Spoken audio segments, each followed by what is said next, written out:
Before I got to know my Lebanon when I returned home as a teenager, I knew the Lebanese poet Gibran Khalil Gibran. Those famous lines from his famous books are often remembered. For instance, out of suffering have emerged the strongest souls, the most massive characters are seared with scars. The explosion that shook our city of Beirut a year ago today was something we have never seen in any Hollywood movie.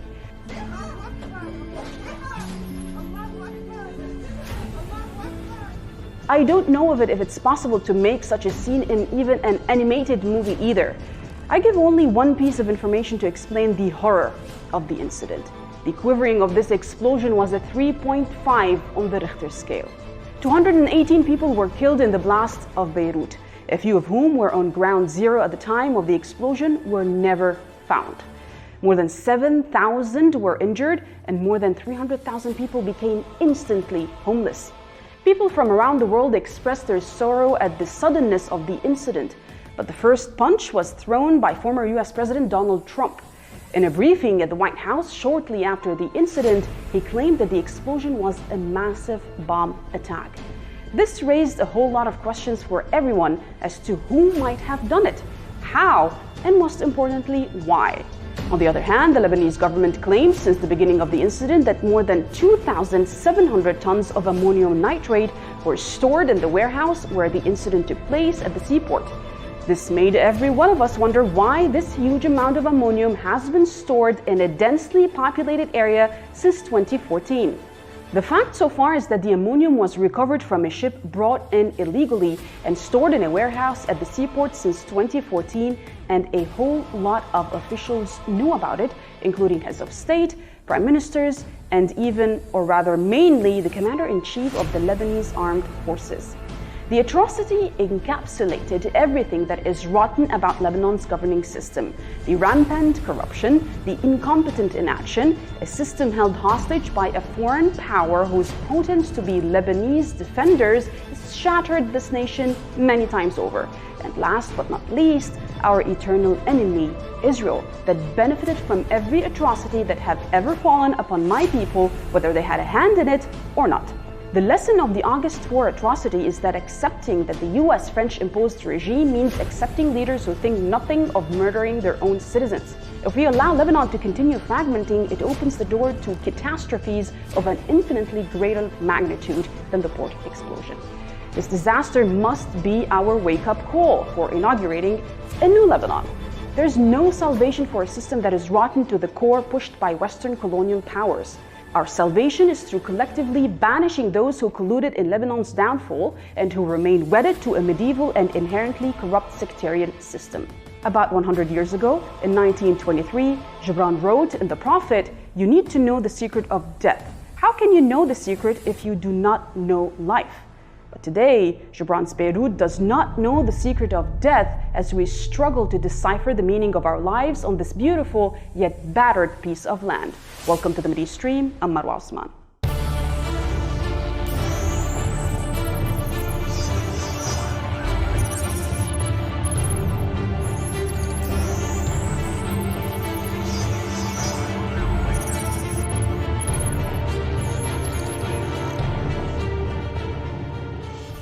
A year after the explosion that rocked Beirut on August 4, 2020, killing 218 people, injuring more than 7,000, and devastating much of the city, the Lebanese investigation into the blast has yielded no credible results. Families of the victims, some of whom are calling for an international investigation, are sadly being beaten by riot police a year after the tragedy for simply demanding the truth about what killed their kids, their mothers, their fathers, their loved ones.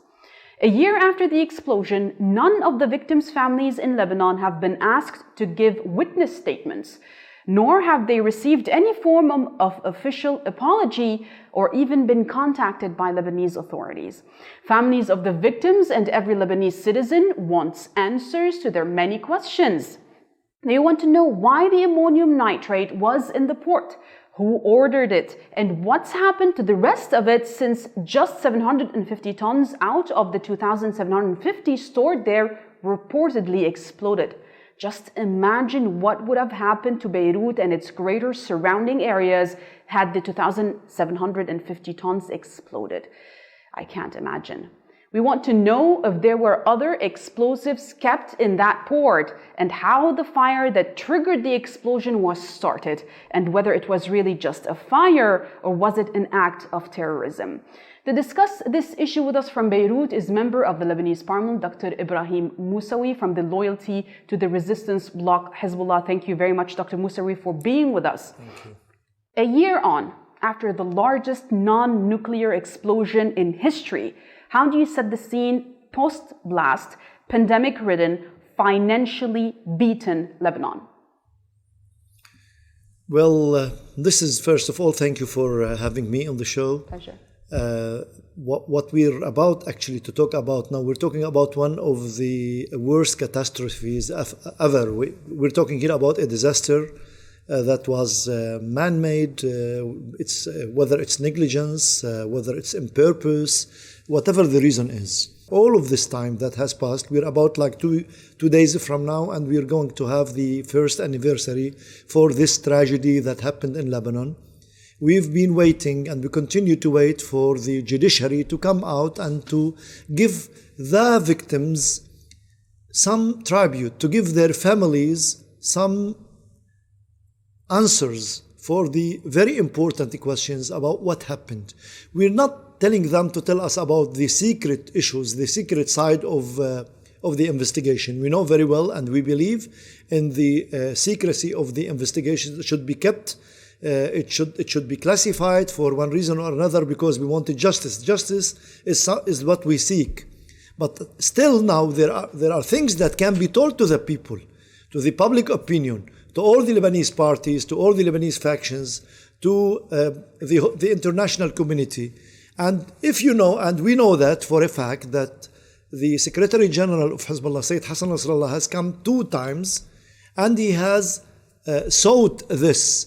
He has said that we want the judiciary to come and tell us, the one who is taking the responsibility of the investigation, to come and tell us about the general lines of what happened, general lines of how did this explosion happen. Because you know very well that Hezbollah is being accused by certain parties, and they are investing. We will talk about that extensively, but Dr. Moussawi, 218 people died in the Beirut explosion, yet the survivors have been abandoned for slow, torturous deaths, or maybe sickness from hunger, from poverty, from lack of medicine, and from the political turmoil that is possibly yet to come to the country. What has Hezbollah done so far within its jurisdiction as part of the government and as part of the Lebanese parliament as well, to ensure justice is to be served at least to the survivors? Actually, one very important issue, we are not, there is a government and there is a statesmanship, there is a state that should handle the whole matter. You are exactly right, we are part of the government, we are part of the parliament, and we should be responsible one way or another in order to ensure that justice is going to take its place. To tell you the truth, I am in the Committee of Justice and Administration in the Lebanese Parliament, and we have gone through this issue deeply. We have brought opinions, legal opinions from judges, from authorities, some people who have authority over such issues, and they themselves said when we got this appeal from the judiciary that they want the parliamentarians or some MPs who were ministers at the time to come and appear before the court. We have tried as much as we can in order to take a legal decision. No legal conclusion has come to us that the parliament has any evidence or has any premises where they can build upon to present those to the judiciary. That's why the Lebanese parliament has taken the initiative to direct accusations, and in order to later on present a committee that is going to be composed of 8 judges from the Lebanese judiciary, 7 MPs from the Lebanese parliament, and they are going to go into deep investigation for those who are accused of negligence or of whatever. Why did it take so much time? It's been a year. Yeah, it's been a year because, to tell you the truth, there has been a problem. You know what happened? There was one judge and then he was replaced by another. Yes. And they were like looking into the different evidences or whatever that are there. Which brings us to summarizing what's happening right now against Hezbollah, to be specific. Now, the atrocity summarized everything that is rotten about Lebanon's governing system, the corruption, the incompetent inaction, and the politicized judiciary system, which explains why it went to one judge and then to the other. Yet a large group of NGOs that were born directly after that explosion, who are funded by Western powers, are propagating that Hezbollah is behind the blast and that the regime is being held, and I quote, hostage by Hezbollah. Could you please tell us in what sectors are you guys holding the Lebanese regime hostage, if you don't mind me asking? This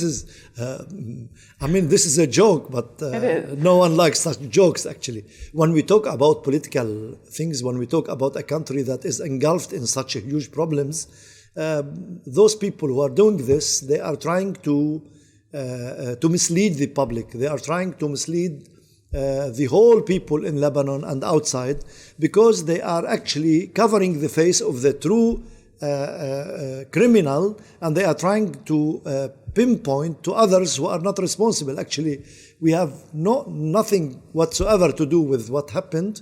We know this is a political agenda that has been trying to be put into effect through military actions, military operations, military aggressions. We remember this, this is for all of the public. We should understand that they are trying to get rid of the resistance one way or another. They started and continued this kind of military aggressions by Israel. It didn't work. Then they have the Takfiri groups. It didn't work. Then they came to this issue. And this is the second time a political accusation has been made against Hezbollah. And I want to talk more about this, Dr. Ibrahim, but we want to go to the second segment where we dive into the accusations and what can be done to bring justice to people. Please stay with us.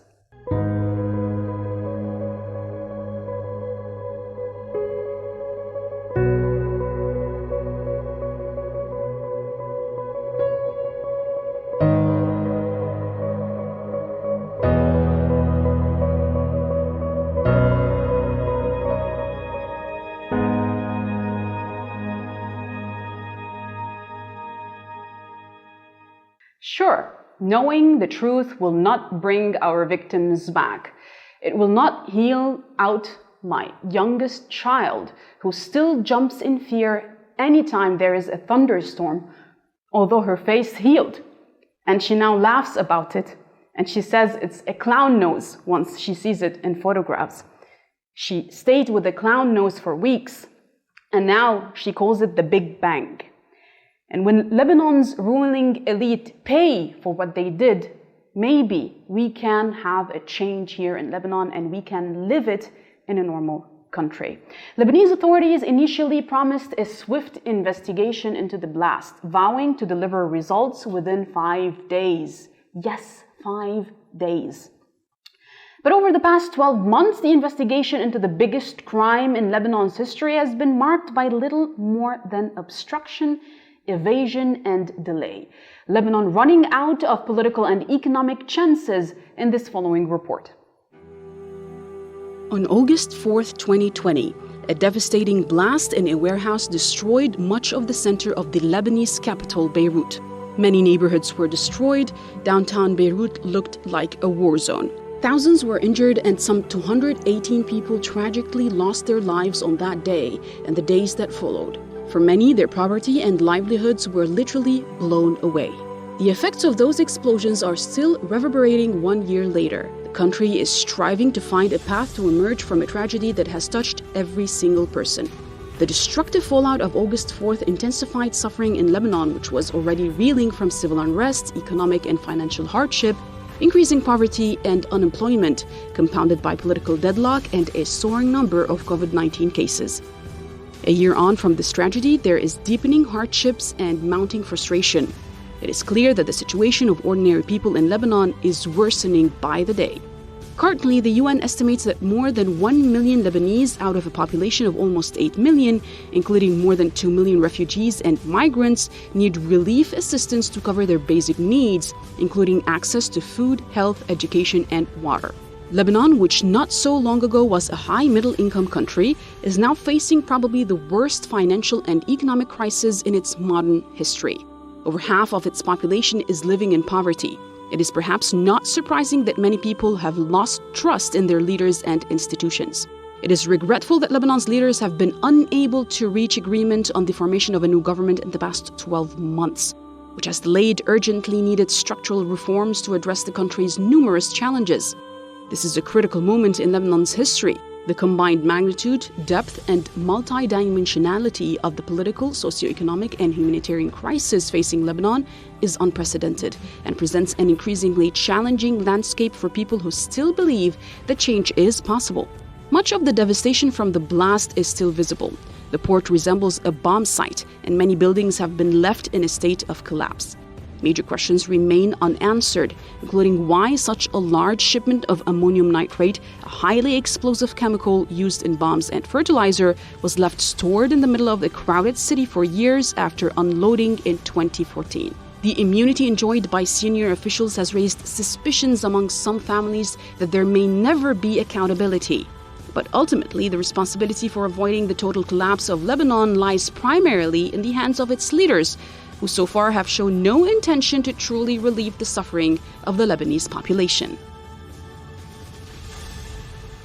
Now we continue with member of the Lebanese Parliament, Dr. Ibrahim Moussaoui from the Loyalty to the Resistance Bloc Hezbollah. Thanks again, Dr. Ibrahim. Now, days ago, it was published in the media by Reuters, to be specific, that the FBI concluded after the blast that the amount of ammonium nitrate that blew up in Beirut port last year was 1/5 of the shipment unloaded there in 2014, adding to suspicions that much of the cargo has actually gone missing. Now, legally speaking, who is responsible for the whereabouts of such a shipment, and where on earth is the remaining part of the ammonium nitrate?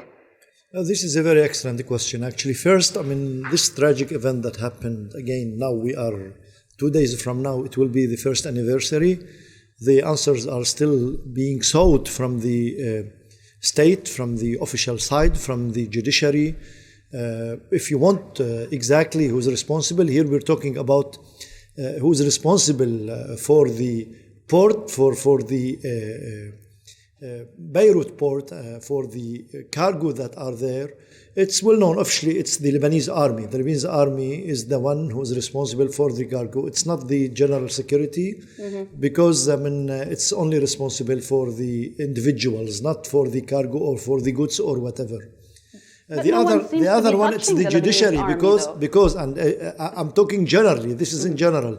But if you go when the judiciary, when this was reported to the judiciary, there is a judge who has taken a decision to confiscate this or to put it somewhere with all the reservations to be reserved, the official reservation on it.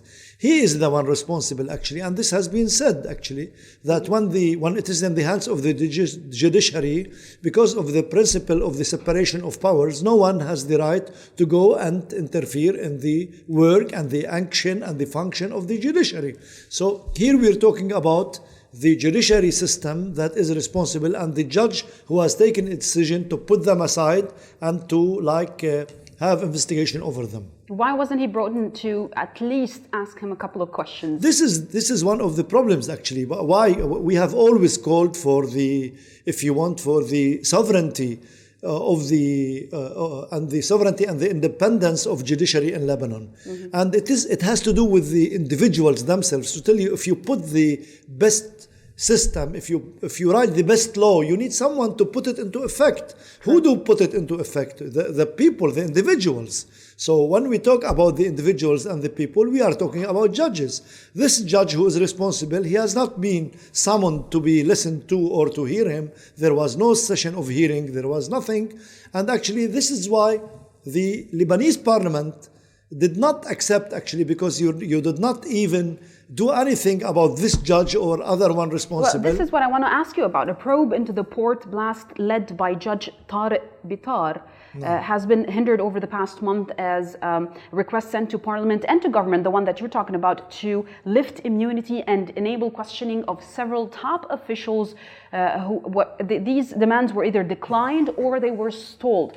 Why was it stalled or declined? And what is Hezbollah's stance on this, given that we saw... Actually, we did see signatures of MPs, and we need just to understand why. Well, to tell you, because I am member of Justice and Administration Committee, I put my signature also on this list, actually, in order to make a list of accusation against the accused or those who thought of people, ministers or whatever. Why did we do that? Because when we got this appeal from Judge Bitar, we sent him a message. We held a meeting. This is the legal way. This is the legal way to do it, actually. We brought all of the parliamentary committees in the parliament. We're talking about the Administration and Justice Committee, and we are talking, when you talk about Administration and Justice Committee, all of the Lebanese parties are represented in this. They are presented and they are represented there. So you're talking about all the parliamentary blocks, they were there. When we started to discuss it, and when we heard those who are accused, there was nothing in the appeal. If you want someone to come to you as a judiciary, you should have brought, I'm not talking about evidences, you should bring some premises, something significant to convince us to not lift, as they say, the immunity. It's not a matter of lifting the immunity. What we have in the parliament is that when we have high treason by the ministers or by the President of the Republic, we have the right to form a parliamentary committee, or we have the right to make this accusation.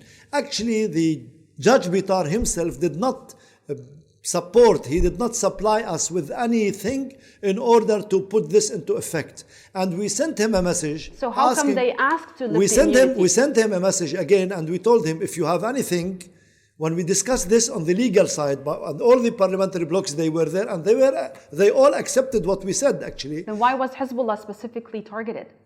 By saying because this is the important question. This tells you that this is the agenda.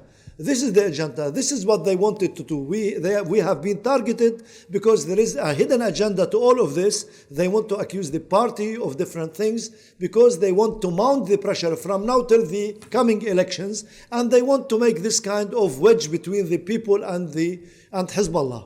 So it's purely illegal matter. But it is purely illegal. It's purely political.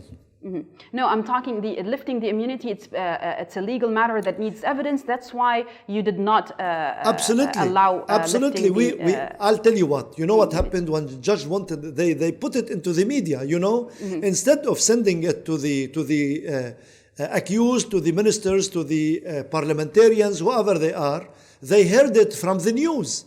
And you know, this is the public opinion, as we say. This is a kind of propaganda, public opinion. You are mobilizing the people against those persons without giving them the opportunity. From illegal into a political propaganda. Exactly. But Lebanon is at a very decisive to tell you the truth, we have asked the judge, please resend us anything that could allow us, and we are ready to make a meeting at any time in order to lift the immunity, as you said.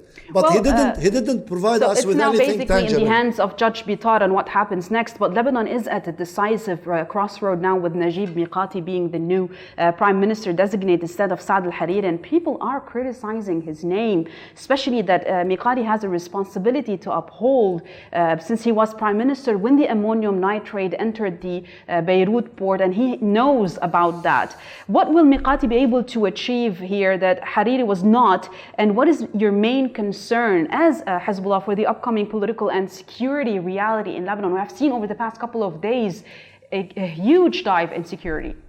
I'm not in a position to defend Prime Minister designate Mikati or to attack someone else. It's only that we have a way in order to come out of this problem. What's the way? The only way is to have to form a government.